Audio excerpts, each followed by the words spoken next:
Okay. All right. Good evening, everyone. My name is Les Smith. I'm with the Michigan Department of Environment, Great Lakes, and Energy. It's my pleasure to welcome you to tonight's conversation about the Kalamazoo Battle Creek International Airport PFAS update meeting.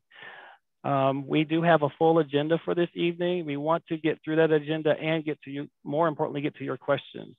For tonight, as we still have some of our attendees signing on, I just want to go over our agenda. We will go over Zoom instructions on how to use the Zoom control panel for having a conversation with tonight's panelists. We will have a presentation on IMPART. We will have a presentation by our staff from the Department of Health and Human Services, followed by a presentation by staff from EGLE. Following that presentation, we will have another presentation by the Kalamazoo Battle Creek International Airport Authority. Just have a few slides about tonight's conversation. Following those presentations, we'll have plenty of time for questions and answers. Undoubtedly, you'll have plenty of questions to ask our panelists, and we want to be here to answer those for you. Before we get on to our first speaker, just want to advise you that all of your lines are muted, so hopefully you can hear me. But we won't be able to hear you, and I'll share with you in a moment how you'll be able to talk to the panelists tonight. Also want to share with you that this webinar is being recorded. So look for the recording to show up on EGLE's YouTube channel in a few days, and we'll get a message out to you when that video is available, both on EGLE's YouTube and the IMPART page as well. In terms of communicating with our panelists tonight, there's a few ways to do that. There's a question and answer box where you can type your questions in for tonight's panelists, so feel free to type those in. You don't need to wait for the question and answer session tonight to type in your question. You can type them in as you're going through the presentations tonight. If you want to raise your hand during the Q&A portion of the meeting, there's a hand icon where you can raise or lower your hand if you change your mind, but feel free if you want to raise your hand, and we will try to unmute your microphone later so you can ask your question out loud. And right now I don't see any attendees on the phone, but there is an option for if someone calls in, which will pound to electronically raise their hand. And with that, we have roughly about 33 attendees joining us tonight for this conversation. So Fred, if you're ready, I'd like to introduce Mr. Fred Sellers. He's the Kalamazoo District Supervisor. He will be giving the overview for the Michigan PFAS Action Response Team. Fred, the mic is yours. All right, thanks, Les. So it takes a little bit of coordination for me to read my notes and go back and forth between the slides, so bear with me a little bit. Yes, I am the district supervisor for the Kalamazoo District Office. I'm also the regional PFAS coordinator for the Kalamazoo District.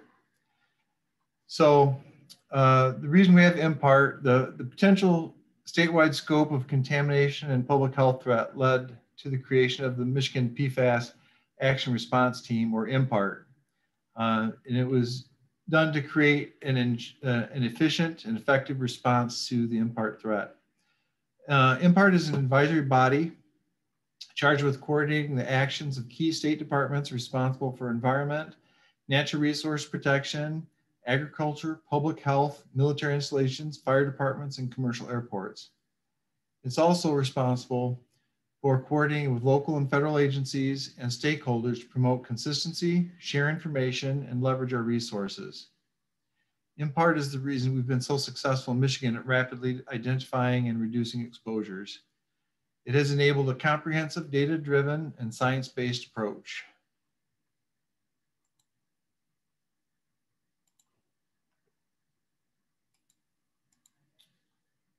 So what are PFAS? PFAS are a class of man-made chemicals that have one of the strongest bonds in chemistry. They're surfactants, detergents, wetting agents, emulsifiers, foaming agents, dispersants. PFAS chemicals do not like water or oil, which makes them useful for waterproofing or repelling oils and grease. And while there are thousands of PFAS chemicals, our focus is on just a few. So PFAS has been used for more than 70 years. It's found in Teflon coatings on pans, It's found in herbicides and pesticides, food packaging, dental floss, Rain-X, and firefighting foams.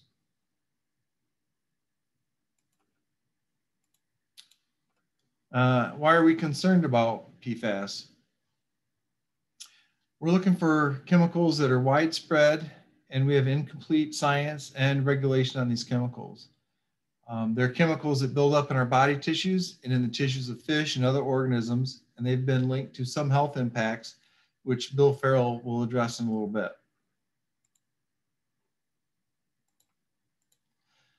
So this slide shows a site diagram, conceptual diagram of how PFAS cycles through our ecosystem because we're not capturing or destroying them.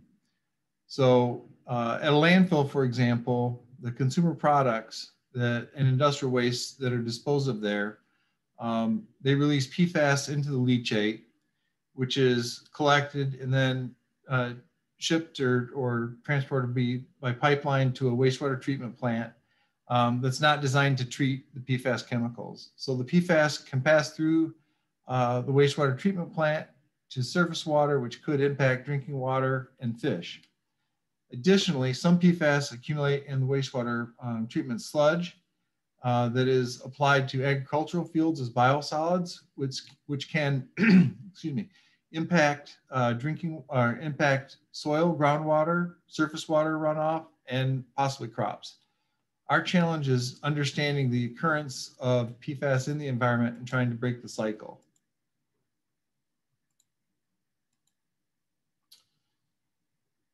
So we now include PFAS testing on our surveys of surface water and fish to identify and eliminate sources of contamination.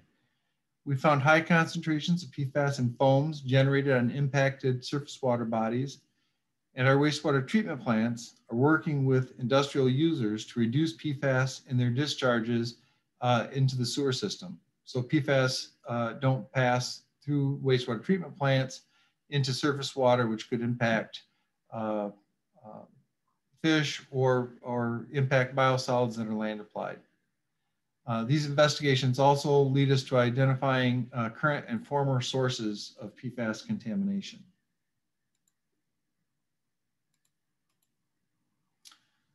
So in 2018, Michigan adopted the EPA Lifetime Health Advisory of 70 parts per trillion for PFOS and PFOA singularly or in combination. Beginning in 2018, the state of Michigan implemented an initiative to sample our 2,700 public water supplies. And then new MCLs promulgated in Michigan took effect August 3rd of 2020. Michigan's rulemaking process was successful, and as a result, Michigan now has the most comprehensive standards in the nation for PFAS in drinking water.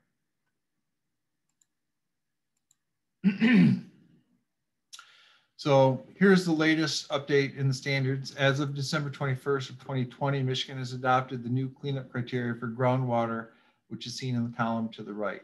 And those are the PFAS chemicals that we're looking at.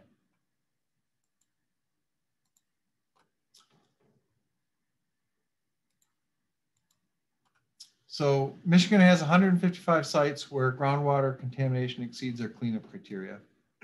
These include military installations, landfills, industrial sites, and airports. We have more sites than any other state today, but this doesn't mean that we're more contaminated. We have more because we've quickly and comprehensively looked for these sites. We're investigating 100 more of these thousands of potential sites. We prioritize our investigations based on potential impacts to drinking water. And when we discover a site, all MPART agencies quickly work together with local health departments and officials to develop a plan for informing residents and investigating private wells and other water uses. We often recommend and provide bottled water and point of use filters to reduce exposures during an investigation. So next, Bill Farrell with Michigan Department of Health and Human Services will address potential health impacts. Thanks, Fred. Good evening, everyone. My name is Bill Farrell. I'm a toxicologist with the Michigan Department of Health and Human Services. I'm going going to talk a little bit about what we know regarding the toxicology, the health concerns associated with exposure to PFAS. And then I'm also going to talk a little bit about how the agencies, both the state health departments and local health departments, evaluate residential well results with respect to PFAS. So next slide, please, Fred. So MDHHS, the state health departments, work with the local health departments to provide public health support at sites of environmental contamination. Some of the things we do is try and understand the health concerns facing your community. The health departments work with EGLE to investigate sites. EGLE leads the investigation part of the work, and the health agencies, MDHHS and local health departments, lead the public health planning and response. And we evaluate PFAS exposures to residents in the community, and we recommend public health actions as needed. Next slide, please. Now this slide shows some of the ways that you can be exposed to PFAS. Probably the most significant route of exposure that we find at PFAS sites is drinking water that's contaminated with PFAS. As Fred mentioned, PFAS bioaccumulate in humans as well as other biota. So there's potential to be exposed to PFAS from wildlife, for fish, for example. And here in Michigan, we have the Eat Safe Fish guidelines, where we set fish consumption guidelines based on levels of chemicals, including PFAS, that are identified in fish. Exposure to PFAS can also occur through incidental swallowing of contaminated soil or dust. Eating food packaged in materials containing PFAS.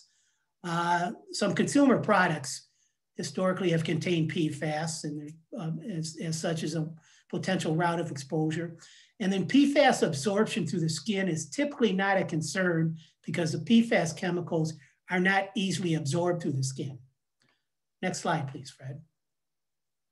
Now this slide shows the average concentration of several PFAS compounds seen in residents in the United States since 2000. Basically, this information comes from what's referred to as an NHANES study. It's a National Health and Nutrition Examination Survey. And what that is it's just a study that's been going on for years by CDC. And what they do is they look at the nutritional habits of people in the United States, but they also measure levels of certain chemicals that are known to bioaccumulate in people. So in 2000, they started collecting blood samples from people in the United States, and they started measuring the concentrations of certain PFAS. And the one thing I want you to note in this slide is you look at the top line, the green line, and that is the average concentration of PFOS, PFOS, a specific PFAS seen in people in the United States beginning in 2000. As you see, in 2000, the average concentration was about 30 micrograms per liter, or parts per billion. And then you move towards 2014, and you see that the average concentration has declined to about 6 parts per billion. The reason for that is that in 2002, the United States stopped the use and manufacture of 2 specific PFAS, PFOS and PFOA, in all products that are manufactured in the United States. And as a result of that, because you've seen the United States has stopped the manufacture of use of those particular 2 particular PFAS in products produced in the United States, you've seen a decline in exposure to those particular contaminants. And as such, you see a decline in the concentration, the average concentration seen in residents, people in the United States blood over time. Next slide, please. So what do we know about the potential health effects associated with exposure to PFOA and PFOS? Most of what we know comes from studies, both epidemiological studies and animal studies. And the results of these studies have established certain adverse health effects associated with exposure to high levels of PFAS, in particular PFOA and PFOS. And these associated health outcomes include reduced fertility, high blood pressure or preeclampsia in pregnant women, small decreases in infant birth weight, high cholesterol, especially total cholesterol and LDL cholesterol. Next slide, please, Fred. Thyroid disease, liver damage, decreased immune system response to vaccines, and developing certain types of cancer, specifically kidney and testicular cancers. And one of the things that you need to keep in mind when we're talking about potential health outcomes from exposure to PFAS is that if you're exposed to high levels of PFAS, you may be more likely than the average person to develop some type of health effect in the future. So it's not an absolute, it's a risk. So next slide, please. So one of the things that we do, one of the main things that we do, the health departments do, the state and local health departments, is we evaluate the results of residential well sampling data from homes collected from around PFAS sites. And this slide shows some of the multiple lines of consideration that we look at when we're determining if there's a need for public health response actions based on the residential well results. Some of the things that we look at are the MDHS comparison values. We look at the residential well results, both individually and collectively. And then we look at what site-specific information we know, the geology, the hydrogeology, the absence, presence of a known source, just environmental type of information. Next slide, please. So what are the MDHS comparison values? The MDHS comparison values are the lowest of two sets of drinking water guidelines. The first one are MDH public health drinking water screening levels, and the other drinking water guidelines that we use are the MPART health-based values, or also referred to as maximum contaminant levels. So our comparison values are the lower of either of those two criteria. And both the MDHS screening levels and the MCLs were set to protect everyone. And that includes the most sensitive populations, such as fetuses and breastfed babies. Next slide, please. So this slide shows the MDHS comparison values. We have comparison values for 7 specific PFAS chemicals, PFOA, PFNA, PFHXS, PFBS, PFHXA, and GenX. Next slide, please. So this slide kind of shows you how we look at the results of the residential wells. What I want you to pay attention to is you see under both scenarios, you see a house, the house highlighted in yellow. And that indicates that we have some low-level detections in that house, less than our comparison values. But when you look at those two different scenarios, you look at the first scenario, the houses in blue surrounding the house in yellow are all non-detect, versus the second scenario where the houses surrounding the house in yellow are all have detections of PFAS above our comparison values. So you have the house in yellow, which has the same result under both scenarios, but because of what's going on around it with respect to the homes, the other homes that were sampled, the public health response actions that we would make to that particular house in yellow would be different for these two different scenarios. Again, we're not looking not only at the individual result, but we're looking collectively at the residential well results around the area. So next slide, please. And then the other thing that we look at is the site-specific information, the geology and hydrogeology. Those types of conditions kind of dictate the movement of PFAS contaminants in the environment, as well as the distribution, both vertically and horizontally, of the contamination in the area. So next slide, please. So that's my presentation. I'm going to turn it over to Erica to talk about the sampling. Good evening. My name is Erica Bays, and I am the Eagle Remediation Redevelopment Division Project Manager for this site, and I'm based in the Kalamazoo District Office. And I'm going to share with you the residential well sampling that we've conducted and those results. Next slide. So as you can see on this map, the airport property is outlined in red and is near Interstate 94, which is to the north, Portage Road to the west, East Millam Avenue near the center of the property, and businesses and residential neighborhoods along the east side.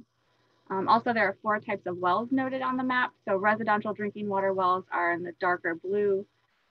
Type 3 wells are in green. In case you're not aware, the type 3 wells are water supply wells that serve at least 25 people and 15 connections for no less than 60 days per year. So examples are small apartment complexes, condos or duplexes. Irrigation wells are in orange, and municipal water supply wells are in teal, which are kind of to the north there. The residential well sampling was initiated by Eagle prior to the airport's application and award of the Pfas grant or investigation grant that they'll talk a little bit about. And based on the classification of the airport, it was known that aqueous film-forming foam, or AFFF, which is a suppressant used to extinguish flammable liquid fires, had been stored and used at the airport. So due to the lack of available information at the time regarding where AFFF may have been used or stored, and out of an abundance of caution, we decided to sample 32 wells, which were a mix of those irrigation type 3 and residential wells. Were identified by the local health department, the city of Kalamazoo, and the city of Portage to be in close proximity of the airport. So of those 32 wells, 1 was determined to have already been connected to municipal water, and 21 have been sampled since the efforts began in July of 2019. Next slide. So the area where most of the wells were identified is located to the southwest of the airport along Portage Road and in the East Millam and Ramona Avenue area. Also on this map, you'll see that the green dots indicate that no regulated PFAS compounds were detected. Yellow dots indicate regulated PFAS compounds between non-detect and 10 parts per trillion. Orange indicate regulated PFAS compounds between 10 and 70 parts per trillion. And the red dots indicate PFAS compounds greater than 70 parts per trillion.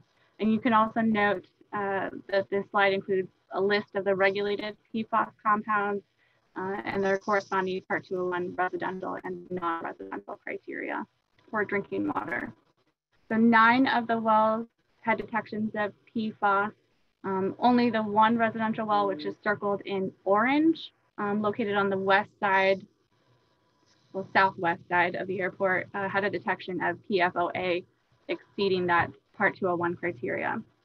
All the well owners have been notified of their results by the local and state health departments, and the 1 home that had the exceedance was provided with a filter by the Kalamazoo County Health Department. Municipal water is not available to all of the well owners. However, some do have that availability to water and the option to hook up if they wish. Efforts to sample those remaining 10 homes is ongoing. And based on the private well sampling results and the data from the airport investigation, which Craig will talk to you about, we don't have any indication that the 1 location with the exceedance of criteria as a result of that AFFF storage or use by the airport. Next slide. I also wanted to note that there are 2 City of Kalamazoo well fields to the north of the airport, which is down gradient from where higher concentrations of PFAS were detected. And the city has not utilized these wells since at least June of 2019. Both are sampled by the city regularly for PFAS and consistently show low-level detections of PFAS, which is partially why they're not in use. Next slide. And next, Craig Williams will talk to you about the site investigation at the airport. Thank you, Erica. Next slide, please. So last year, the airport sought a grant from the Missouri Department of Transportation, Department of Aeronautics to test the soil and groundwater for PFAS, as has been mentioned before. We received the grant and tested 6 locations that were known to have releases of firefighting foam. 4 of those were accident site where the foam was used to suppress the fire, and 2 of the locations where we do our annual FAA foam testing compliance tests. Those areas are marked in yellow. The 4 accident sites are marked in orange on the slide that you see. Next slide. As the slide notes, the team conducted samples at all 6 areas that were marked on the previous slide between the November 2nd and the 25th, 2020.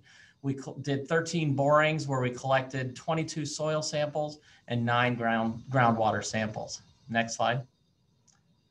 Elevated levels of PFAS were found at 4 of the 6 locations. They were found at the accident sites and 1 testing location. They're marked with the circles on the screen, as you can see. Next slide. So the next steps that we're going to take, first, we shared the findings with the state, and we've gone down the path, and that's what's also come out with some of this, the update, and we're already working on the next steps. First, the airport is working with the state on expectations for a work plan. We're working with Eagle on that. At this point, we expect field work to begin after the winter thaw starts in April or May, and we get a work plan approved. Next slide. We've done a couple things just to make sure, being proactive to ensure that there's no further impact to the soil and groundwater. The first is, as the pictures show, and these are not our pictures of our kits. I've got these from the manufacturer, but they're foam testing kits. It used to be that you tested by spraying the foam to see what percentage of concentration. Now there are these carts that you just basically run the foam through, it recycles it right back into the truck, and none of it is released or out onto the ground. And the second thing that we've done is we've switched firefighting foams from a 8-chain PFAS to a 6-chain PFAS. I don't fully understand the technical details of that, but it's one that does not have the impact as the 8-chain. So that's with the airport slide, and I'm ready to answer any questions. Back to you, Les.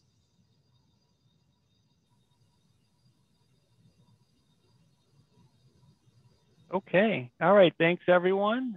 Thank you to Fred and Bill, Erica, and Craig for those great presentations.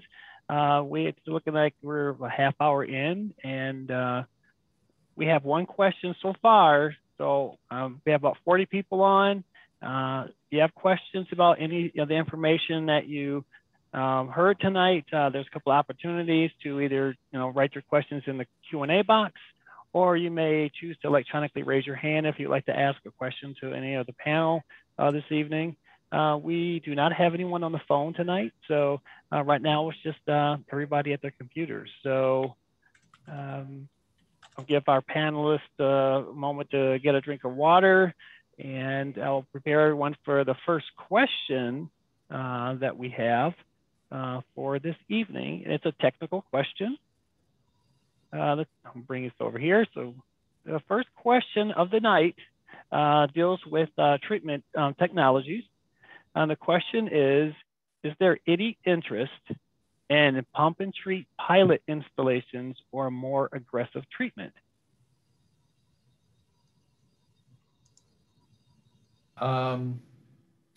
Erica, do you want to try and field that? I think it's probably more of a question for the airport, but I will say they're still in the investigation phase. So they're still working to define the extent of the PFAS contamination. And that's typically the first step in this type of site, or any particulate site actually, to really identify the vertical and horizontal extent of contamination before you move on to any sort of remediation. Okay, thank you, Erica. Okay, I'm gonna go on to another question. Have you considered an ion exchange resin or a solution? I'm sorry, the screen moved on me, bear with me. Have you considered an ion exchange resin as a solution for remediating PFAS?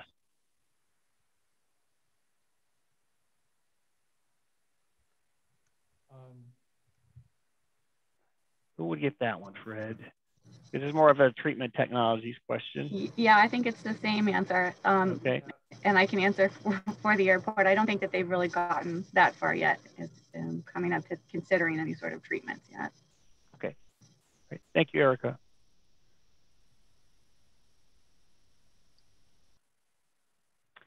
How is PFAS chemicals disposed of at the airport? And if it, let me read this again. How is PFAS chemicals disposed of at the airport? And if it drains, where does it go?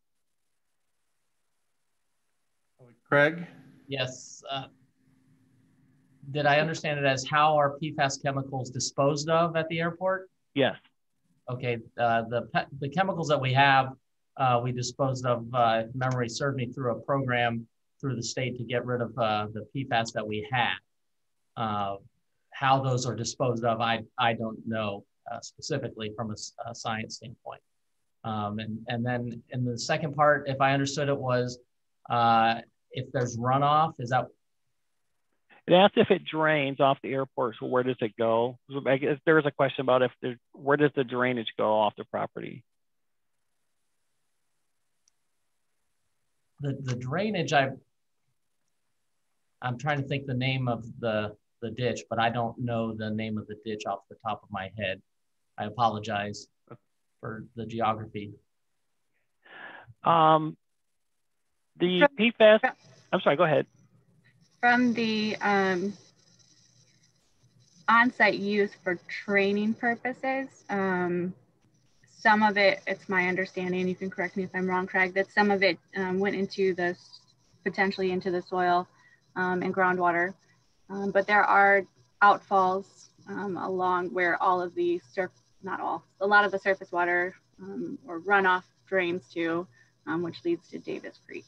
David, thank you. Thank you. Yes. Yeah, the outfalls run to Davis Creek. I just could not recall the name of the name of the creek. Thank you, Erica. Thank you, Craig. Just one other comment on where does the disposal of the PFAS. Craig mentioned there was a program where a FFF phone was picked up from airports around the state. That information actually is contained on about the program, the PFAS collection program is actually on the MPART website that Fred will be showing later this evening. Yeah, remind me, Les, to go to that part of the page. Yep, we'll do. We'll do.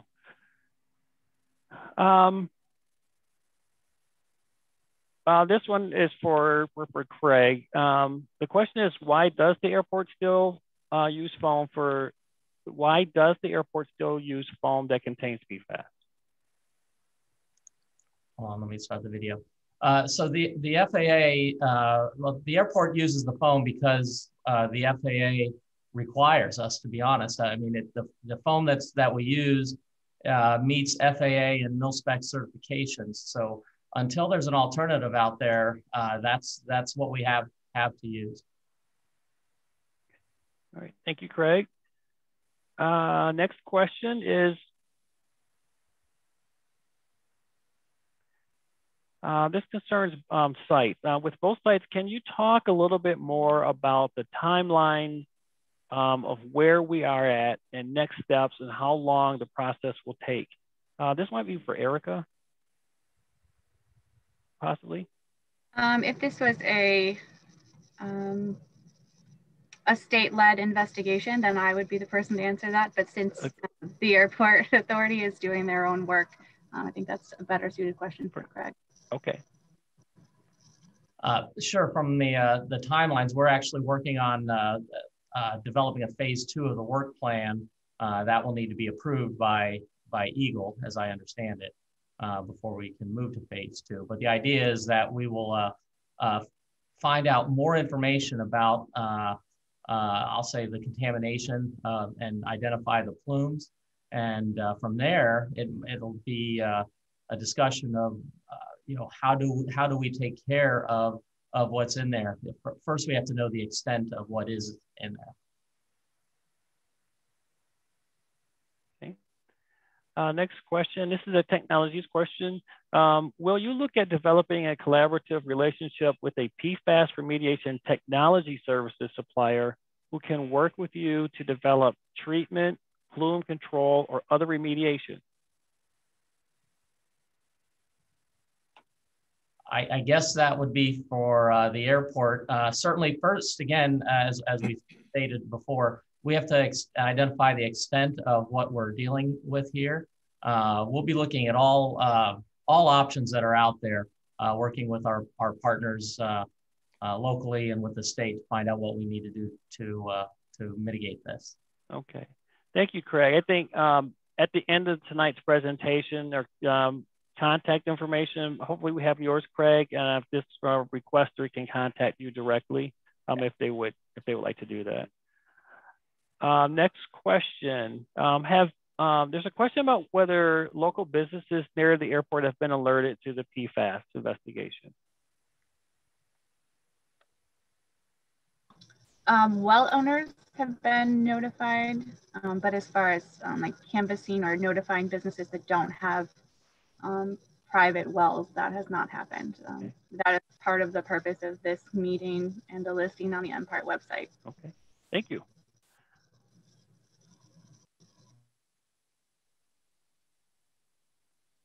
How far can PFAS contamination travel? And what factors, it's a two-part question. How far can PFAS contamination travel and what factors affect this? And is there concern about soil contamination for agriculture?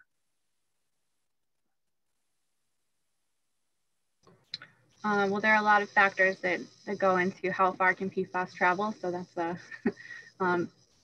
as far as this site goes, we're not really sure yet. As Craig stated, there's still next phase of the investigation. So as that information comes back from all of the data they collect, the MPART website will be updated with that new data and with new figures as we get them. So that information will be available to you. As far as soil contamination, they have found some shallow soil contamination related to some of those crash sites and their test areas.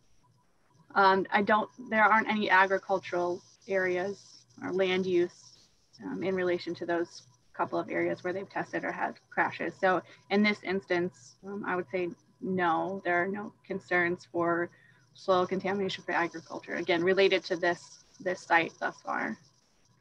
All right, thank you, Erica. From a drinking water standpoint, granular activated carbon is the only approved treatment technology approved by the State Drinking Water Act. I think there's more of a comment. Yeah, and the one home that did have that exceedance received a filter from the health department, which I don't know if Bill wants to speak more on that or the local health department has any comment about filters that they supply to people. The resident was provided a point of use filter, and the point of use filter is a filter that's used to filter water that you use for drinking and cooking. And the point of use filters that we provide are NSF certified to remove up to 96% of PFOA and PFOS. So when you're talking about filters, you want to make sure that you use a filter that's certified to remove PFOA and PFOS. Thank you. This is Jim Rutherford. I'm with local public health, and I do want to validate that we did provide the one PFAS filter to a homeowner south of the airport, which is up gradient to the areas of concern.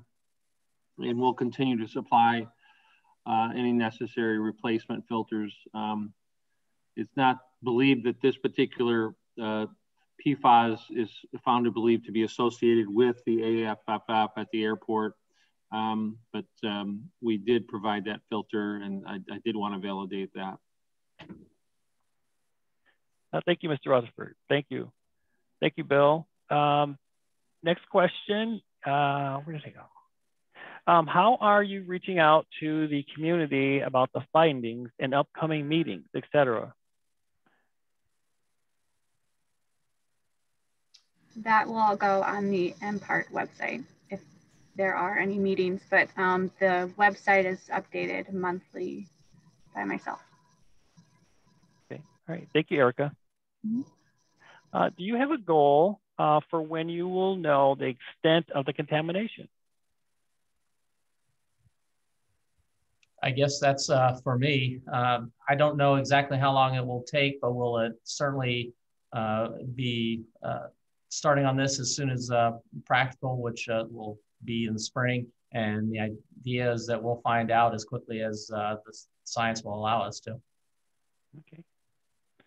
Yeah, generally, once you go out and do the field work, so collect the samples, however long that takes to get the plan approved, get staff to go out there. It takes probably 6 weeks or so to get results back, and then however long it takes to process all of that information by the airport's consultant. So it could be a couple of months, depending on when they start, before we get any additional information. And then that's just the next phase. So there could be additional phases after that, depending on what the results are. Okay, thank you, Erica.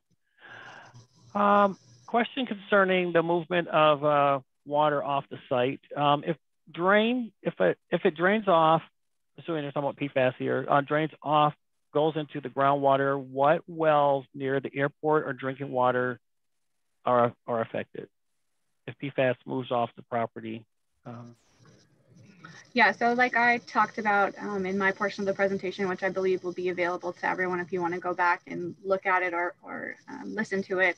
But there were 31 wells that were identified in the vicinity of the airport. So that was all surrounding the airport, not just down gradient or in the direction of groundwater flow that were sampled. 21 of those 31 wells have been sampled thus far, and only one was found to contain PFOA that was above our criteria. So those are the wells that have been sampled, identified and sampled, and only one has thus far been contaminated. Okay, thank you, Erica.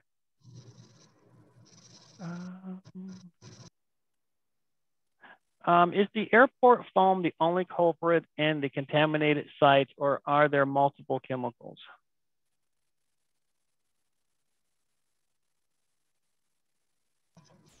I guess as it relates to the airport itself. Yeah, certainly. From the airport's perspective, foam is the only thing that that is known.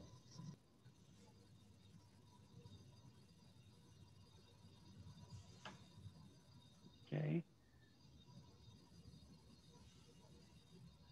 Will there be, hey Craig, I think this was for you. Will there be any changes on how PFAS chemicals will be used at the airport? How they are used? Well, first we have replaced the 8-chain with the 6-chain, so that part certainly was a change. And the other thing is the PFAS chemicals are only used to fight fires, and right now it is the only AFFF, the formulation that is in place, is the only product that we're allowed to use to meet the FAA regulations. So until there is another product in place, we'll still use the 6-chain that we have. As far as changes, there have been changes on how the product is tested in our vehicles to ensure that it doesn't get out onto the ground anymore. But if there's a fire on an aircraft, we're still going to use it as we need to. Okay, all right, thank you. I want to jump over, John. I had a couple of hands that have been up for a bit. I want to take, well, there's one hand that's up. So, I don't know how. Unmute. Mr. Wood. Guess we're going to try to unmute anyway.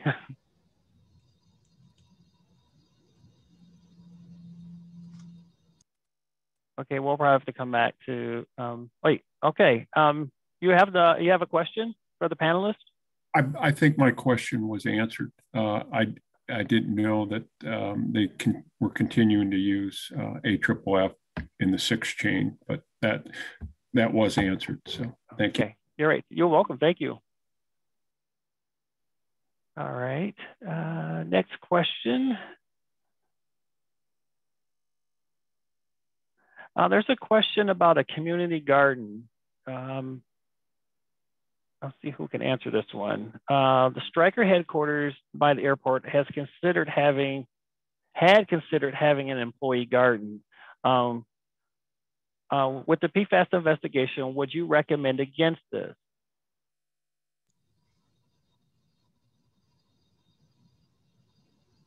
Someone, do we have anyone that can address Health gardening? I don't know if the health department wants to address that, but I would say if you're not using an irrigation well and it's not one of the identified crash sites, then it should be fine. Yeah, and we would want to know some a little bit more detail and specificity in terms of, this is the first I've heard of that, so I would have to have our environmental health staff review that with the company, but we can look into that. Okay. Should we have the requester contact the health department, Jim? Yeah, Okay. and I'll put Vern Johnson is the environmental health director. I'll put his email address in the chat here. Okay, thank you.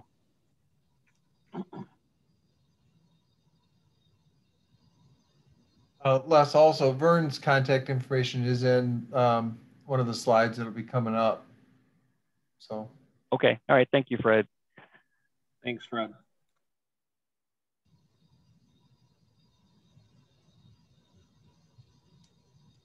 Can we talk about, does MPART, Fred, does MPART recognize any specific technologies for removing PFAS from drinking water?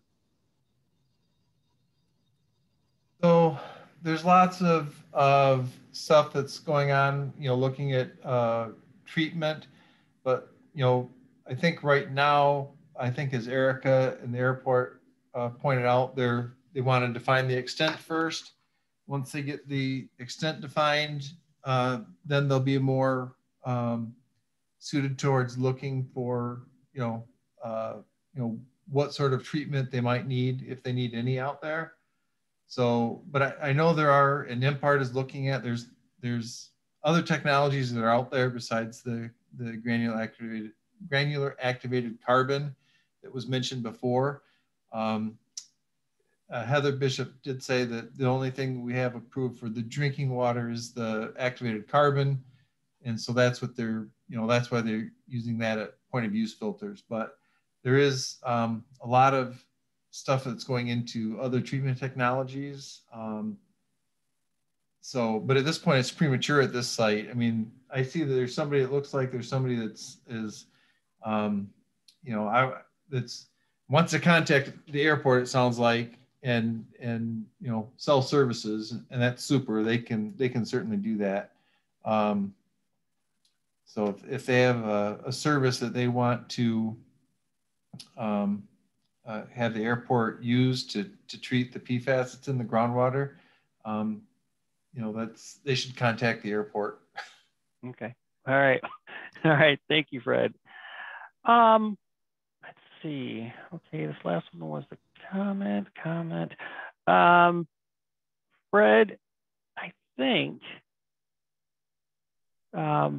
we have gotten through most of these. Some of these are just comment. I just want to touch base on one. I'm not sure if this was addressed or not. There was a question about, this was probably for Craig, I believe, about the sites, both sites at the airport, about how long this was the timeline for addressing the investigation, and what the next steps were. Is that a new question? I'm not sure if it's a new question or if it's a repeat of a question that was asked, but if you touched on that a little bit, about your expected timeline for the investigation at the airport. Sure. Well, we're developing the work plan now. with the hopes of starting phase 2 as soon as winter breaks and you can easily bore into the ground as opposed to frozen ground. And from there, as Erica had mentioned in her answer to it, was it really depends on how long it'll take for the borings and for the consultant to do their work, and then coordination with the state as well. And then that information will be released on the MPART website. Okay. Speaking of the MPART website, thank you, Craig. Speaking of the MPART website, Fred, I think you have some additional slides you wish to share with us. Yes, I can try. Let me stop sharing this and try and share my other screen here. Just a second.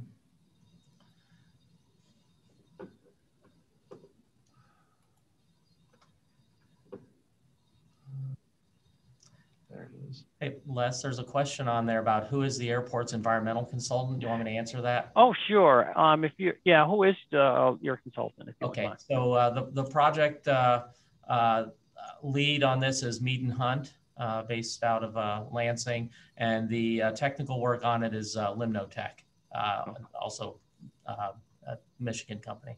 Okay. All right. Thank you, Craig. Am I sharing the MPART? Yes, you have the MPART page up and ready. Okay. So this is the newly launched MPART page for the Kalamazoo Battle Creek International Airport. If you look at it, it has contact information for Erica. It just went live today, so updated today. Has a little bit of a background about what's going on at the site, what has happened recently, and a little bit for what we're looking at. So the questions, people are asking about timeline and what can be expected when. So there's some, next steps and some timelines of, some have passed. But there's, just a little bit of information out there. And as Erica pointed out, this does get updated at least monthly. When there are changes to it. So someone asked, what were you going to remind me of, Les? There was a question about PFAS foam and what the airport had done with the PFAS foam, and there was a reference to the collection program. Yeah, let me see if I can. I'm trying to remember. There's someone mentioned, talking about treatment technology while I'm looking for the other thing. So there's, are you a vendor, researcher, consultant with innovative treatment technology for PFAS? Anyway, there's out on the MPART website, there is a chance for those interested individuals to go out there. So I'm trying to remember. Thank you for pointing that out, Fred. Mm-hmm. Yeah, no problem. So under the PFAS foam, there's firefighting foam. I don't know. There's a little bit about the different types of firefighting foam that have been used. And I'm not sure if it talks about so there was an initiative to collect foam from firefighting or fire stations around the state. It was collected and taken for proper disposal. Here it is. Thank you, Amy. Anyway, so there's a little bit on the program for collection and disposal of firefighting foams. What are we going to do? I can add a little bit of that too, if you want, Fred. Sure, go ahead. So the state spent about $1.4 million for the collection and disposal of AFFF, and they collected so far about 52,000 gallons of AFFF. And then they're in the works of getting some legislation passed for regulating AFFF, which prohibits use in training, requires reporting, which is already in effect. So anytime AFFF is now expended, whether it's by a local fire department or by the airport themselves, they're required to report that to Eagle so that we can deal with it as quickly as possible. And then our efforts to collect that AFFF for disposal is still ongoing. So as we hear about more and more fire departments, especially smaller fire departments or volunteer fire departments, are telling us that they have this in their inventory, we have someone go out and pick it up. So hopefully it will be used less often. Thank you, Erica. Thank you. So, you know, I don't know if there was,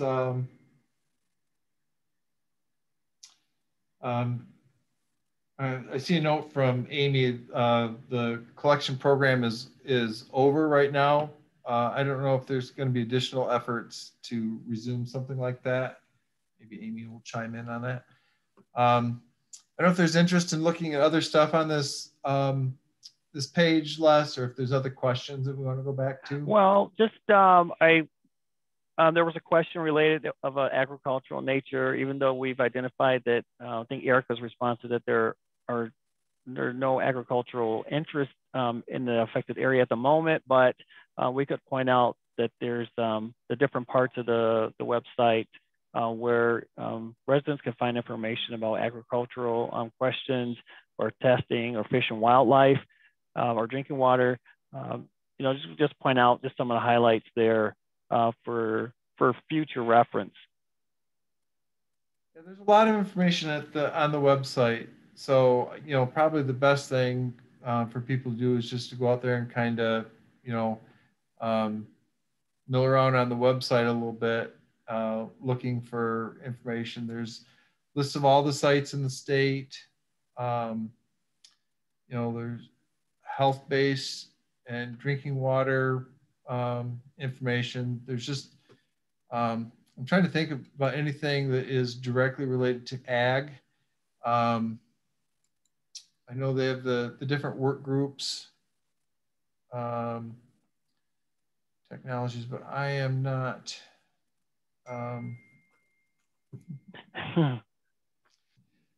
Frequently asked questions at the very top. Yes, on the main page. There we go. Thank you again, Amy.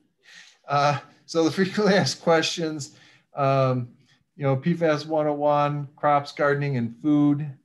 You know, information on laboratory testing. You know, I'm reading this, it's there, you can see it. But so there is stuff, if you go to the frequently asked questions, it'll click, there's a lot of different links up there. So I learned something about the website that I wasn't even aware of. So there you go.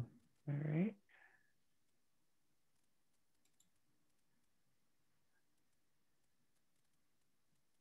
So there's a lot of information on the website, and I would encourage people to get out there and take a look at it and see what's out there. Okay. Fred, I have a new question that's come in. Okay.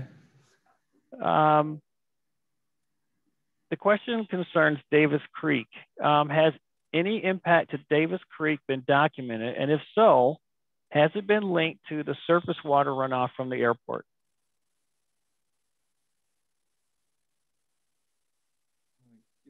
That one gets a little technical, and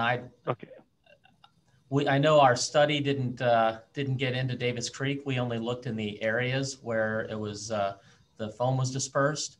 As to any link, no, that there's been no link, certainly from what we've found, but I can't get into the technical on that. Maybe somebody else smarter than me on that can tell. I can say that in the proposal, in the work plan that the airport submitted, they have proposed to sample the outfalls that are from their property that also lead to Davis Creek. That has not been done yet. I'm guessing in the next phase of work.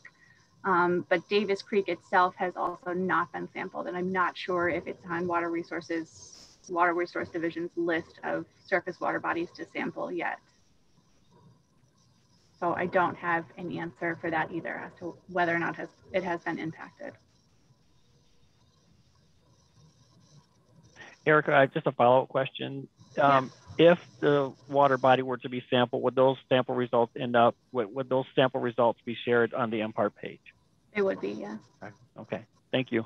Yeah, and that would also be part of an update to the, well, I guess it might not be an update to the airport's MPART or PFAS site page or investigation page, but I do believe all of that information on surface water bodies is on the MPART website. Okay. Fred, do you have a slide that has contact information? Yes, sir. Oh, wait, we should probably go back to your citizens advisory. We can, yeah, well, yeah, let me go back to that. Just a second here. I got myself out of sorts here. All right. So the Citizens Advisory Work Group, or the COG, is made up of members from impacted communities. And the main purpose of this work group is to advise and assist MPART to work with citizens that have been impacted with communities that are experiencing the impacts.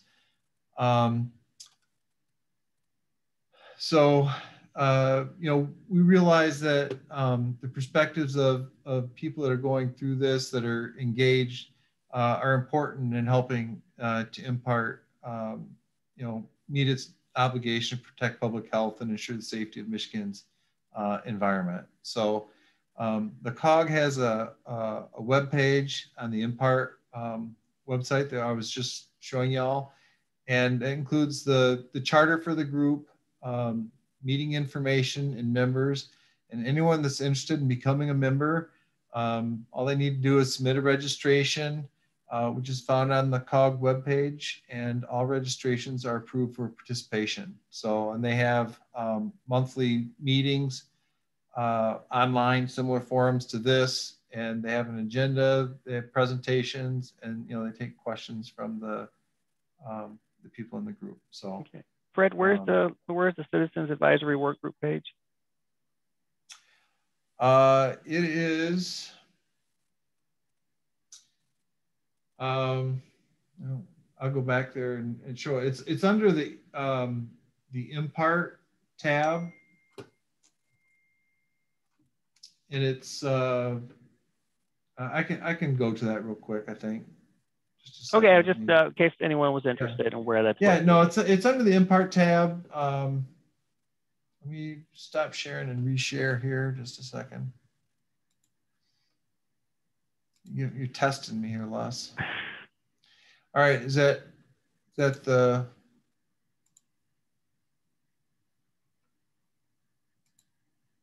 So this MPART tab here.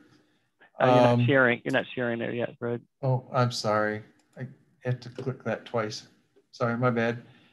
So the MPART tab in the right-hand corner, and then there's the advisory groups, and then there's the Citizens Advisory Work Group right there, the COG. They have minutes from their meetings, and the presentations are there. And then there's a calendar for future meetings. The next one is a little more than a week from today. Okay. All right. Thank you, Fred. I figured someone might be interested in that, that you're providing that there. Hey, Fred, while you're on there, you can also show that under investigations, there's a watershed investigations. And you can click on that one, and there's a report for the Kalamazoo River watershed, which includes one sample from Davis Creek at Olmsted Road. You don't have to pull it up, but just so people know where it is, that's available to you there. And you can look at all the samples that have been collected thus far in the Kalamazoo River watershed. Yeah. I'll go through that one more time. So it's under the investigations tab, watershed investigations. And then it's the Kalamazoo River watershed. Yeah. And then that's the report right there. So you just click on that, and that has the information. So. Okay. All right. Thank you, Erica, and thank you, Fred. And, you know, I was looking, it's a little after 7. We don't have any new questions. You have a slide that has the contacts. For our attendees that are still present with us, we have roughly about 30 of you still with us, and we're happy that you're still with us. We're going to provide you with some contacts here. So if you would like to maybe grab your phones and take a quick photo of the screen here that has the contacts for staff with the Department of Environment, Great Lakes and Energy, Department of Health and Human Services, and with the Kalamazoo County Health Department. Their contacts here are available in case you have follow-up questions that you would like to reach out and talk to these individuals directly. New questions come in. Is Eagle investigating potential PFAS contamination from sources other than the airport in this immediate area?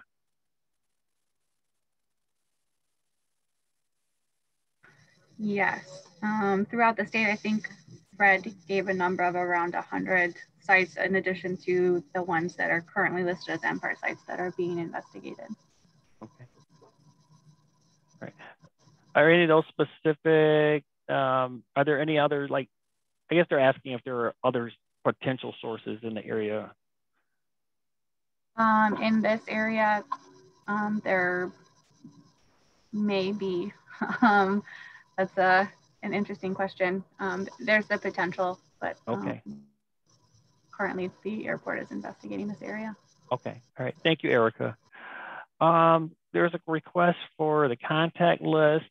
Just want to remind everyone that, you know, the webinar is being recorded. So this webinar and the slides are going to be made available following tonight's conversation. So this information that you're seeing tonight and what you're hearing tonight will be available for either later viewing or listening to on the MPART webpage or Eagle's YouTube channel for the video.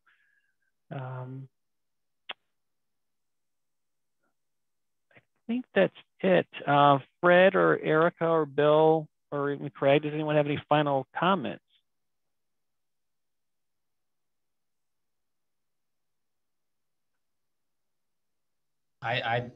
From the airport, I don't have any final comments, but I wanted to thank you for putting this together.